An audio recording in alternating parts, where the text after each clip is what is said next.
Hello friends, welcome back to my YouTube channel Study Media. कैसे हैं आप सभी? उम्मीद करती हूँ कि आप सभी स्वस्थ होंगे, अच्छे से होंगे। तो आज इस वीडियो में हम करने वाले हैं 5वीं कक्षा की पाठ्य पुस्तक गणित का जादू का पाठ 10, जिसका नाम है 10वां और 100वां भाग। तो चलिए पाठ 10 शुरू करते हैं। तुम्हारी इस्तेमाल की हुई सबसे छोटी पेंसिल की लंबाई कितनी है? इसका उत्तर है 5 सेंटीमीटर। इस पेंसिल की लंबाई अंदाजे से लिखो। तो यहाँ पे आपको पिक्चर में एक पेंसिल दिखाई गई है, उसकी लंबाई आपको लिखनी है। जैसे यहाँ लिख रखा है 3 सेंटीमीटर या फिर 3.5 सेंटीमीटर। इसे स्केल से मापो। आप इसमें स्केल का यूज़ कर सकते हैं। तुम्हारा अंदाज़ा कितना अच्छा है, तो आप जब स्केल से यूज़ करेंगे तो इसका आंसर आएगा 3.5। हम देख सकते हैं कि अंजू ने एक लेंस का उपयोग किया है, जिससे कि पेंसिल बड़ी, यह 3 सेंटीमीटर से ज़्यादा लंबी है।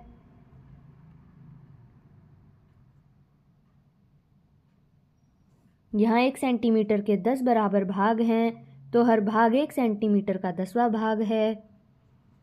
1 सेंटीमीटर के 10वें भाग को मिलीमीटर कहते हैं। ओह, यह तो पेंसिल 3 सेंटीमीटर और 6 मिलीमीटर लंबी है। देखो, मैं 3 मिलीमीटर लंबी हूँ, पर मैं तो बहुत लंबी हूँ। 1 सेंटीमीटर के 7/10वें भाग के 4 बराबर या 7 मिलीमीटर। हम 1 सेंटीमीटर के 1/10वें भाग को 0.1 सेंटीमीटर कहते हैं। हम इसे 0.1 सेंटीमीटर पढ़ते हैं, तो 1 मिलीमीटर 0.1 सेंटीमीटर के बराबर है। इस पेंसिल की लंबाई कितनी है? तो यहाँ पे आपको एक पेंसिल की दिखाई हुई है, उसकी लंबाई आपको बतानी है कितनी है। इसका उत्तर है 6 मिलीमीटर। इसकी लंबाई सेंटीमीटर में कितनी है? इसका आंसर है 0.6 सेंटीमीटर। फिर है मेंढक। क्या तुमने मेंढक देखे हैं? क्या तुमने अपनी तरह के मेंढक देखे हैं? क्या सभी मेंढकों की लंबाई एक जैसी होती है? यहाँ 2 मज़ेदार उदाहरण हैं। यहाँ है गोल्ड मेंढक और बुल मेंढक। गोल्ड मेंढक इस तरह का मेंढक दुनिया के सबसे छोटे मेंढकों में से एक है। इसकी लंबाई केवल 0.9 सेंटीमीटर है। अंदाज़ा लगाओ कि ऐसे कितने मेंढक तुम्हारी छोटी उंगली पर बैठ सकते हैं। बुल मेंढक पर यह सबसे बड़े मेंढक हैं में से एक हैं। इनकी लंबाई 30.5 सेंटीमीटर तक होती है। 0.9 सेंटीमीटर का क्या मतलब है? यह 9 मिलीमीटर के बराबर है। हम यह भी कह सकते हैं कि यह 1 सेंटीमीटर का 9/10वां भाग है। सही है ना? हाँ। तो 30.5 सेंटीमीटर 30 सेंटीमीटर और 5 मिलीमीटर के बराबर है। ऐसे कितने बड़े मेंढक 1 मीटर के स्केल के बराबर होंगे? इसका आंसर है 3 मेंढक। अगर वे एक कतार में बैठें तो कितने छोटे मेंढक 1 मीटर जैसे की जगह घेरेंगे? इसका आंसर है 111। अभ्यास का समय 1। पहला, कील की लंबाई 2 सेंटीमीटर और 9 मिलीमीटर है, या हम इसे लिख सकते हैं 2.9 सेंटीमीटर। दूसरा, भिंडी। यहाँ पे आपको भिंडी दिखाई हुई है। इस भिंडी की लंबाई 8 सेंटीमीटर और 3 मिलीमीटर है। हम इसे 8.3 सेंटीमीटर भी लिख सकते हैं। तीसरा, इस पन्ने पर दिखाए गए स्केल के सहारे मोमबत्ती पहली और मोमबत्ती तीसरी की लंबाई में अंतर पता करो। तो यहाँ पे आपको मोमबत्ती पहली और तीसरी दिखाई गई है और इनकी लंबाई बतानी है। तो मोमबत्ती पहली लंबाई और सेंटीमीटर और मिलीमीटर में 2 सेंटीमीटर 9 मिलीमीटर, इसको हम सेंटीमीटर में लिख सकते हैं 2.9 सेंटीमीटर।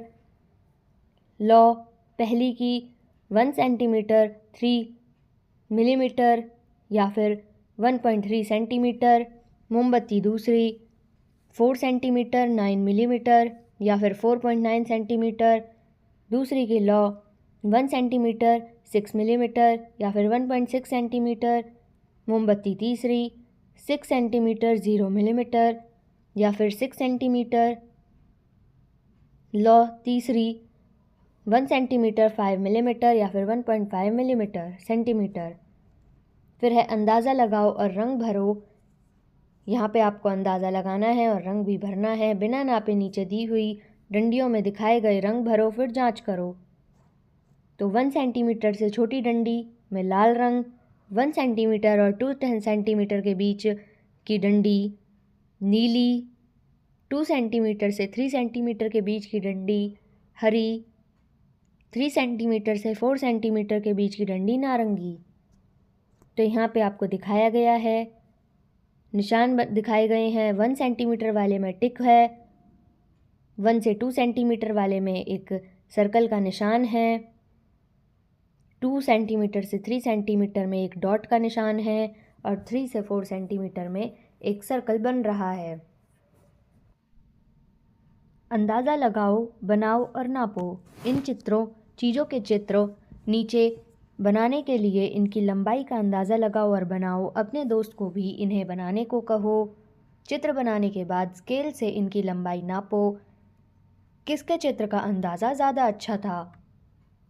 तो बनाने के लिए चीज़ 1 सेंटीमीटर से कम लंबाई की एक चींटी। तो यहाँ पे आप चित्र देख सकते हैं, तुम्हारे चित्र की लंबाई और तुम्हारे दोस्त के चित्र की लंबाई। फिर लगभग 7 सेंटीमीटर लंबी पेंसिल, 11 सेंटीमीटर लंबा गिलास जिसमें 5 सेंटीमीटर तक पानी है, 20 सेंटीमीटर परिमाप की एक चूड़ी, 16 सेंटीमीटर लंबा घुंघराला बाल,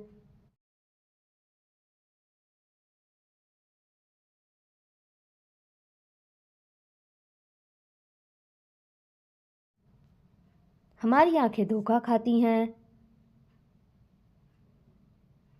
यहाँ है फिर अभ्यास का समय। अलग अलग देशों की मुद्रा। क्या तुमने दूसरे देश में इस्तेमाल होने वाले नोट या सिक्के देखे हैं?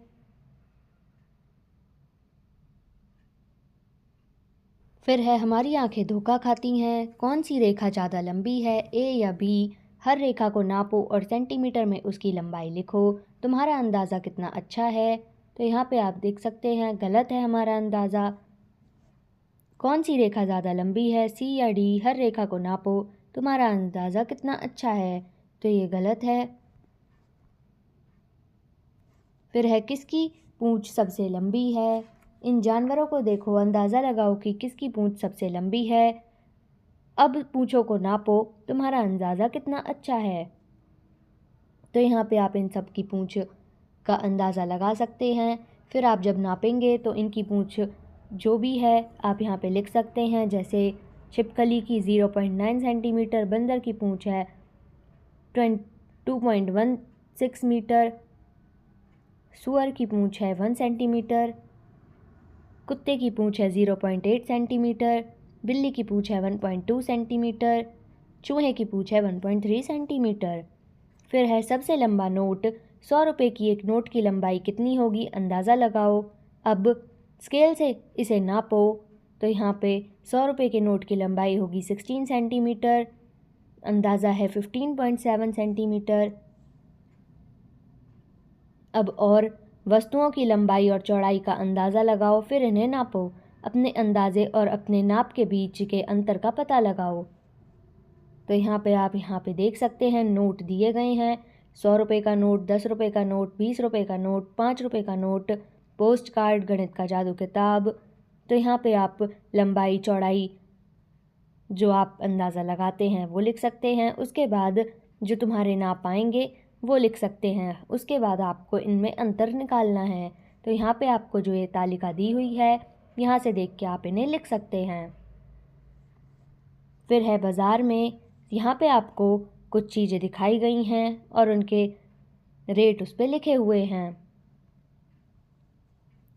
इस अनोखी कीमत को देखो, 32 रुपये और 99 पैसे पर जब हम इन्हें 33 रुपये देते हैं तो वे हमें 1 पैसा वापस नहीं देते। ये 1 पैसा कम दिखाकर हमें उल्लू बनाते हैं। 1 पैसा 1 रुपये का 100वां भाग है ना? इसे लिखा जाता है 0.01 रुपये, इसलिए हम 99 पैसे को 0.99 रुपये लिखते हैं। 1 पैसा 1 रुपये का कौन सा भाग है। फिर है माचिस की डिब्बी कितने पैसे की आती है, इसका आंसर है 0.50। माचिस की डिब्बी कितनी डिब्बियाँ 2.50 रुपये में ली जा सकती हैं, इसका आंसर है 5। एक साबुन की टिकिया का कितना दाम है, इसका आंसर है 8.75 पैसे। अरुण एक साबुन खरीदता है, उसके पास एक 5 रुपये का सिक्का है, तो 1 रुपये के सिक्के और 4 पैसे 4 50 पैसे के सिक्के हैं, उसे कितने पैसे वापस मिलेंगे, रुपए में लिखो, इसका आंसर है 0.25। एक अंडा 2.50 रुपये का है, 1/2 दर्जन अंडे कितने रुपए के होंगे, इसका आंसर है 45 रुपये। करण कितनी कलमें खरीद सकता है, करण के पास कितने पैसे बचेंगे, इसका आंसर है 60 से 45 तक कलम खरीद सकता है और इसके पास 15 रुपये बचेंगे। 2 कलमों का दाम है 13 रुपये, क्या वह 2 कलमें खरीद सकता है। फिर है अभ्यास का समय, मिलान करो, हर पीले बॉक्स को एक हरे और एक गुलाबी बक्से में मिलाओ। तो यहाँ पे आप देख सकते हैं, यहाँ पे आपको ये बक्से दिए गए हैं, तो आपको यहाँ पे नंबर दिखाया गया है। एक को 1 से मिलाएंगे, फिर तीसरी रो में 1 से मिलाएंगे, यानी आधा रुपया 50 पैसे के बराबर होगा और इसे हम 0.50 रुपीज़ लिख सकते हैं। 1/10 रुपये होगा 10 पैसे के बराबर, इसे हम 0.10 रुपये लिख सकते हैं। ऐसे ही आप यहाँ से देख के मिलान कर सकते हैं। फिर है रंग बिरंगे डिज़ाइन, इस कागज़ का कितना भाग नीला है, इसका आंसर है 0.1 भाग। इस कागज़ का कितना भाग हरा है, इसका आंसर है 0.3। कौन सा रंग इस कागज़ का 0.2 भाग ढकता है, इसका आंसर है 2/10 पीला। अगर नीले रंग को पट्टी कागज़ का 0.1 हिस्सा है, अब दूसरे कागज़ को देखो, हर पट्टी 10 बराबर खानों में बांटी गई है, कुल मिलाकर कितने खाने हैं, इसका आंसर है 100। क्या हर खाना कागज़ का 1/10 भाग है, हाँ। कितने नीले खाने हैं, इसका आंसर है 10। तो क्या नीले हिस्से 10/100 है, हमने देखा कि नीला हिस्सा कागज़ के 1/10 हिस्से के बराबर है, हमने उसे कागज़ का 0.1 भाग लिखा। क्या हम यह कह सकते हैं कि 10/100 यानी कि 0.1 है। सोचो, क्या हम 10 पैसों को रुपए का 0 पॉइंट लिख सकते हैं। कितने खाने लाल हैं, क्या यह कागज़ का कौन सा भाग है, इसका आंसर है 15/100। क्या हम इसे कागज़ का 0.15 भाग लिख सकते हैं, इसका आंसर है हाँ। क्या हम इसे कागज़ का 0.15 लिख सकते हैं, हाँ। संकेत, यदि याद है हमने कैसे 99 पैसों को 0.99 रुपये लिखा था। अब कागज़ को 3/100 भाग काला है, तो हम कह सकते हैं कि 0.03 भाग काला है। इस कागज़ में सफ़ेद रंग के कितने खाने हैं, इसका आंसर है 22। दूसरे कागज़ का कितना हिस्सा सफ़ेद है, इसका आंसर है 0.22। फिर यहाँ पे अपने डिज़ाइन बनाओ, तो यहाँ पे आपको अपने डिज़ाइन बनाने हैं, तो आप यहाँ से देख के बना सकते हैं। खेल दिवस, मल्लापुरम के स्कूल में का खेल दिवस हुआ। लंबी कूद में पहले 5 बच्चे हैं, लंबी कूद में कौन जीता, इसका आंसर है रोहाना। पहले, दूसरे और तीसरे स्थान पर आने वालों का नाम स्टैंड पर लिखो, तो यहाँ पे आप उनका नाम लिखेंगे। 1 मीटर को 100 सेंटीमीटर के बराबर लिखते हैं और 1 मीटर को 1 सेंटीमीटर 1 मीटर का 1/100 भाग है, तो यहाँ पे आपको मीटर में लिखना है। 3 मीटर 45 सेंटीमीटर यानी 0.345 मीटर, 99 सेंटीमीटर यानी 0.99 मीटर, 1 मीटर और 5 सेंटीमीटर यानी 1.05 मीटर। तुम कितने बड़े हो सकते हो, क्या सांस छोड़ने के बाद 1.52, लंबी सांस लेने के बाद 1.82, अंतर है 0.30 मीटर। अपने लिए करो और अंतर पता करो, तो यहाँ पे आप कर सकते हैं। दिनेश की लंबाई कितने मीटर है, इसका आंसर है 1 मीटर 55 सेंटीमीटर। अब है अलग अलग देशों की मुद्रा। क्या तुमने दूसरे देशों में इस्तेमाल होने वाले नोटों या सिक्के देखे हैं? शिवम बैंक में एक तालिका यह बताने के लिए दी गई है कि हमें कितने रुपए मिल सकते हैं अगर हम अपना पैसा अलग अलग देश में के पैसों से बदल लें तो यहाँ पे आपको कुछ देश दिखाए गए हैं। यहाँ पे उनकी मुद्रा दिखाई गई है और भारतीय पैसों में बदल कर दिखाया गया है। तो कोरिया, श्रीलंका, नेपाल, हांगकांग, दक्षिणी Africa, China, UAE, USA, Germany, England, ये सारे आपको दिखाए गए हैं। फिर है किस देश की मुद्रा की भारतीय रुपयों में सबसे ज़्यादा कीमत है? इसका उत्तर है इंग्लैंड। मिथुन के अमेरिका के रहने वाले अंकल ने उसे उपहार में $10 भेजे।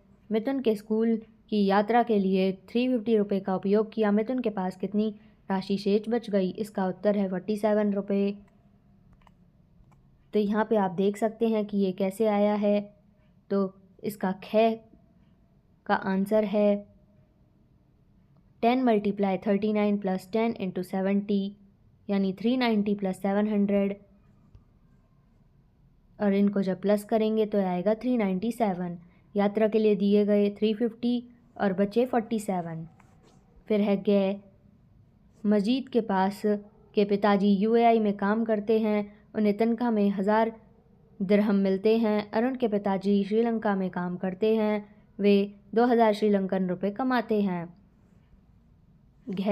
लीना की आंटी उसके लिए चीन से तोहफा लाई। उसकी कीमत 30 युआन थी। पता करो कि यह भारतीय रुपयों में कितना का है। आस्था का कुछ हांगकांग डॉलर और वॉन चाहिए। तो 4 रुपये के कितने वॉन मिलेंगे? 400 के।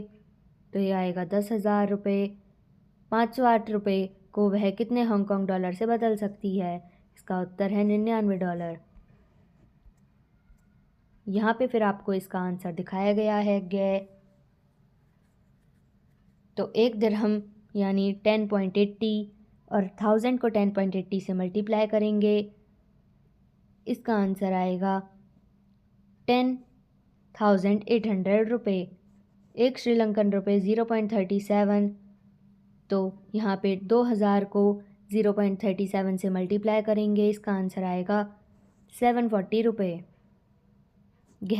इसका आंसर है 1 युआन यानी 5.50।